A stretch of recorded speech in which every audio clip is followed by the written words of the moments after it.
nosso tema agora no programa Espaço Aberto pela TV e Rádio Câmara Bauru Saúde, falando em especial sobre a meningite meningocócica. A gente tem alguns dados que foram divulgados pelo painel epidemiológico do Ministério da Saúde. Entre os anos de 2023 e 2024, foram registrados 1.551 casos da doença, com 333 óbitos. Agora, em 2025, até agora, o número segue aumentando. Para entender um pouquinho sobre as motivações, sobre a forma como a doença se manifesta, como pode ser tratada, prevenida e por que, de repente, algumas pessoas passaram a ter aversão sobre vacina, a gente recebe aqui em formato virtual o Dr. Marco Aurélio Safadi. Ele é professor de pediatria e infectologista também na Santa Casa de São Paulo e atual presidente do Departamento de Infectologia da Sociedade Brasileira de Pediatria. Gentilmente aceitou nosso convite para este bate-papo. Doutor, seja muito bem-vindo. Olá, Lidiane, olá a todos que nos acompanham. Um prazer estar aqui com vocês hoje, esclarecendo um tema tão importante como a prevenção, né, e os aspectos relacionados à doença meningocócica, a meningite meningocócica. Doutor, os números que mencionamos, né, que são dados do Ministério da Saúde, mostram um crescimento preocupante do número de casos da doença. O que explicaria essa aceleração nos números? Existiria algum fator novo contribuindo, então, para esse aumento? Acho que é importante situar um pouco o cenário epidemiológico, ou seja, as características desta doença, né, da meningite meningocócica aqui no nosso país. Uma coisa importante, Lidiane, é que durante a pandemia, principalmente nos anos de 2020 e 2021, nós observamos um fenômeno que foi a diminuição muito importante, dramática, das doenças que dependem de transmissão respiratória. E não foi diferente com a meningite meningocócica. Talvez 20 e 21 tenham sido os anos onde registramos as menores taxas de doença meningocócica da nossa história. Após esse período, com o retorno das atividades normais, etc., então acabaram o uso das máscaras, as escolas, graças a Deus, reabriram, nós retornamos ao nosso convívio, era inexorável e esperado que voltassem as doenças de transmissão respiratória. E não foi diferente com a doença meningocócica. A partir de 2022, principalmente 2023, a gente retomou os patamares de casos que tínhamos antes da pandemia, ou seja, algo em torno de 800 a 1.000 casos registrados anualmente, que é o que nós temos visto, mas com um aspecto muito importante, Lidiane. Se a gente olhar o número de mortes, a despeito de ser uma doença que não tenha números tão expressivos assim, aproximadamente 20% dos casos registrados evoluem para a morte, ou seja, isso é consistente ao longo dos anos. Então, quando reportamos 1.000 casos, reportamos aproximadamente 200 mortes relacionadas a eles, e não foi diferente nesses últimos anos. Entre os que sobrevivem à doença meningocócica, parte relevante desses indivíduos que sobrevivem com sequelas neurológicas, sequelas auditivas, visuais, amputações de membros, etc. Então, é uma doença muito importante que sempre gera muito pânico. A grande maioria dos que são acometidos pela meningite meningocócica são crianças nos primeiros anos de vida e previamente rígidas, previamente saudáveis e de forma imprevisível. Então, esse é um outro fator que chama muito a atenção para a importância da doença meningocócica. E nós temos, e isso talvez seja a parte mais importante da nossa conversa, importantes ferramentas de prevenção da doença meningocócica, que são as vacinas, implementadas no nosso programa já há alguns anos, disponíveis gratuitamente. A gente tem, no primeiro ano de vida, a disponibilidade da vacina contra o meningococo C, em 2 doses, com um reforço hoje feito com a vacina ACWY e uma nova dose dessa vacina feita na adolescência. Como o próprio nome diz, essas letras A, C, W, Y, etc., representam os tipos de meningococo que circulam.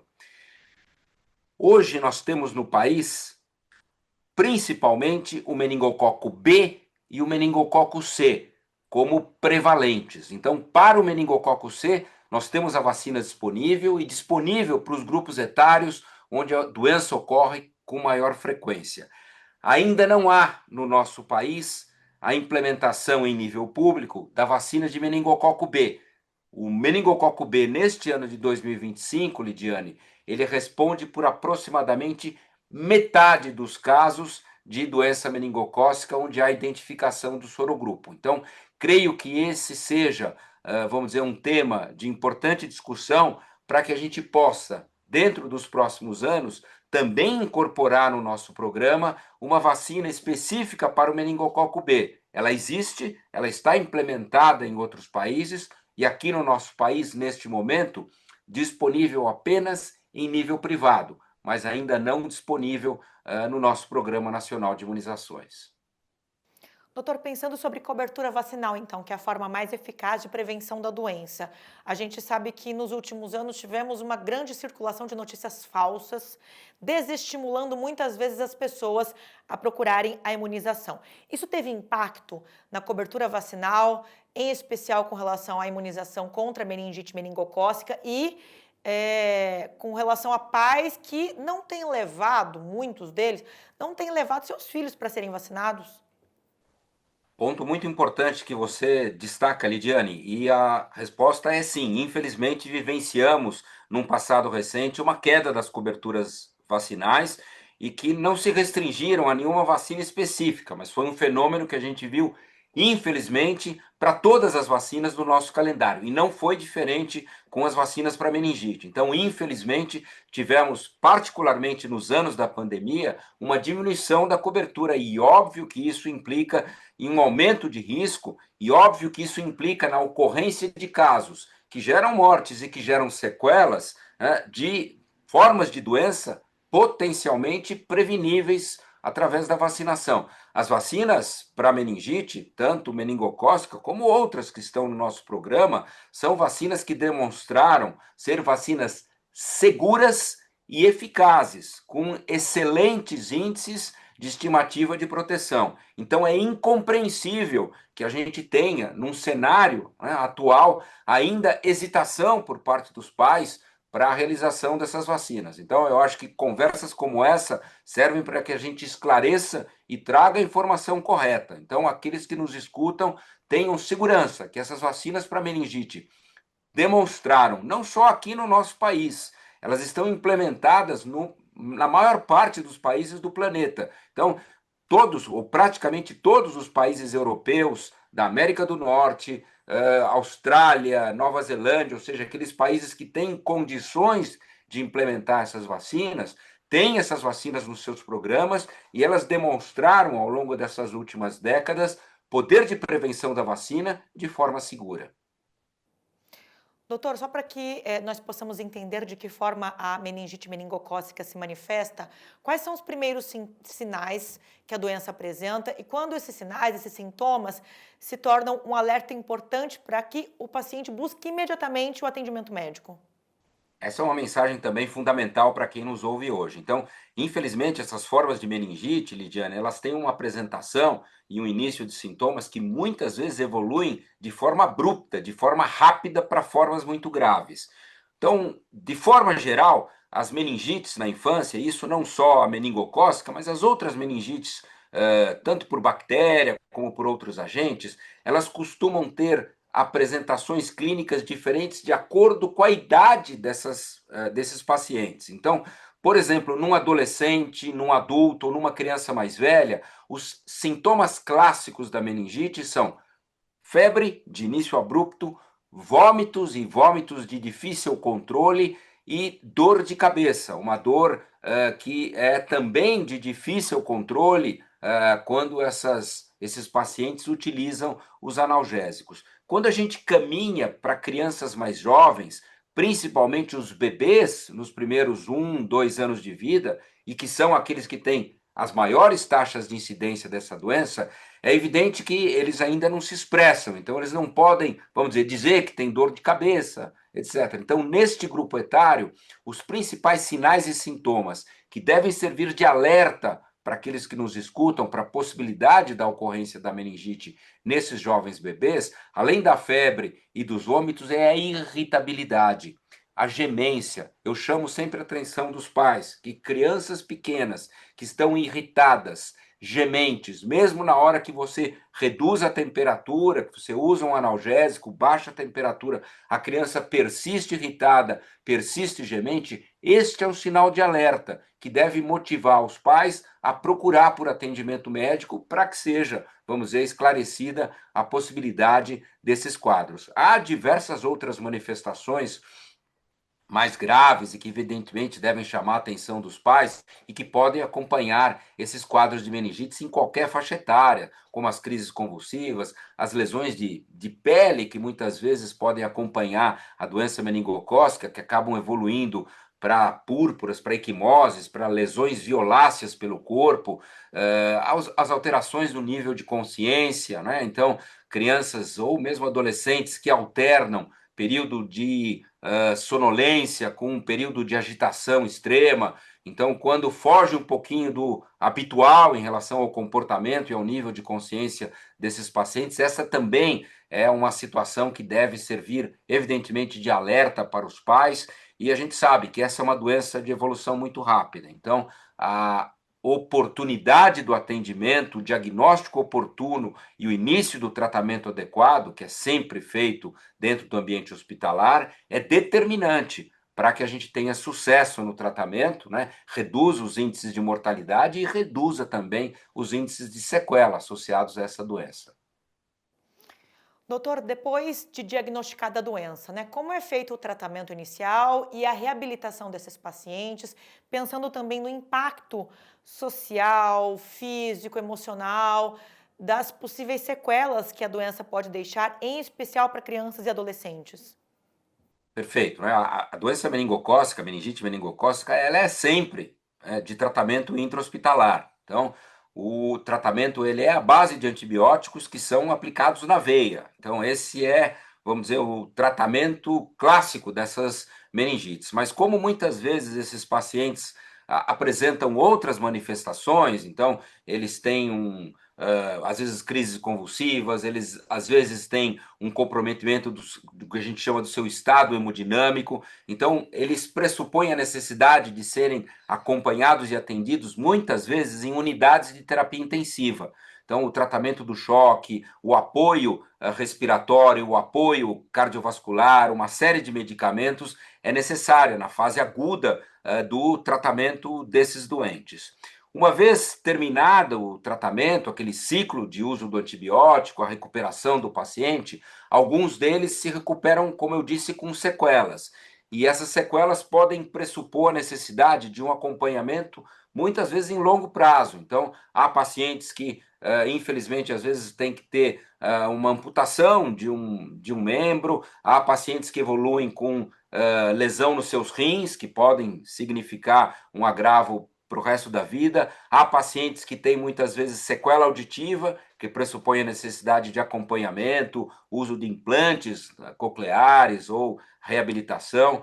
Há pacientes que precisam de fisioterapia respiratória, fisioterapia motora na sua recuperação. Então, todas essas estratégias de tratamento e de acompanhamento após a internação, elas são disponíveis no nosso Sistema Único de Saúde e estão e devem fazer parte do tratamento desses pacientes com a doença, com a meningite meningocócica. Doutor, para a gente finalizar, né? Nós aqui no Brasil tivemos grandes surtos de meningite nos anos 70, 80.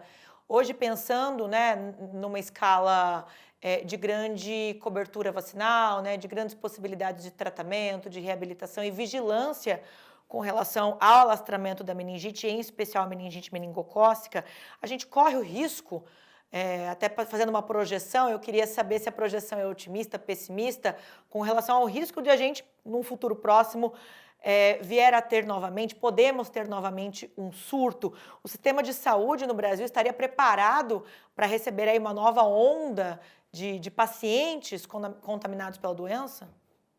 É isso que caracteriza a história da doença meningocócica, Lidiane. Então, ao longo das décadas, é exatamente esse o histórico. Essa é uma doença que tem tanto o que a gente chama de casos endêmicos, aqueles que ocorrem, vamos dizer, fortuitamente na população, como surtos, como epidemias. Esse é o histórico dessa doença. Então, é sim esperado que socorra. A gente tem definições desses surtos, dessas epidemias, que vão se adequando à realidade epidemiológica. Neste momento, aqui no Brasil, nós temos situações de surtos em algumas cidades, em alguns locais. Então, já há quase 2 anos que nós temos visto um aumento no número de casos na região de Maceió, no Alagoas, pelo meningococo B. Recentemente, tivemos um aumento importante do número de casos em Belém do Pará e em algumas outras cidades do Pará.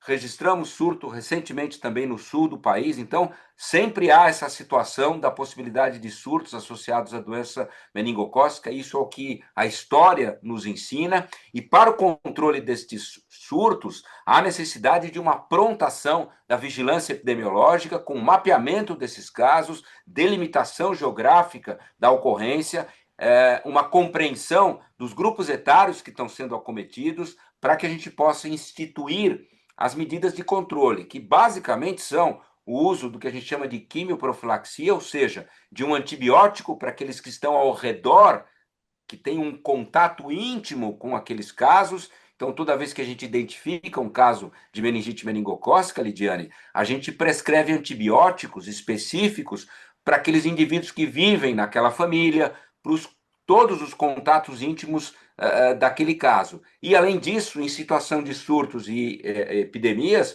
é muitas vezes cabível também a administração de vacinação em massa da população. Você citou a década de 70, e só como curiosidade, o Brasil foi palco, Lidiane, na década de 70, da primeira experiência mundial com o uso de vacinação em massa para controlar uma situação que, à época, era fora de controle com a doença meningocócica. São Paulo foi o epicentro, vamos dizer, do surto naquela ocasião, da epidemia, e nós mostramos ao mundo que a vacinação mostrou-se uma ferramenta efetiva e que conseguiu controlar, naquele momento, na década de 70, o nosso surto, a nossa situação fora de controle que a gente tinha aqui no Brasil, e isso se replicou em diversos outros locais do planeta a partir de então. Perfeito, excelente, importantíssima prestação de serviços feita aqui no programa Espaço Aberto, contando com a contribuição do Dr. Marco Aurélio Safad. Ele é professor de Pediatria e Infectologia na Santa Casa de São Paulo e, atualmente, o presidente do Departamento de Infectologia da Sociedade Brasileira de Pediatria. Gentilmente aceitou nosso convite para este bate-papo sobre meningite meningocócica. Doutor, muito obrigada mais uma vez pela sua participação, contribuição importante aqui para quem nos ouve e nos assiste. Eu que agradeço, Lidiane, é um prazer estar aqui com você e com todos que nos acompanham, e fico sempre à disposição. Muito obrigado. Estamos à disposição também aqui na TV e Rádio Câmara. Eu aproveito para agradecer você que nos acompanhou e lembro que este conteúdo fica disponível para você acessar em qualquer momento pelo nosso canal no YouTube. É só procurar TV Câmara Bauru. Até a próxima!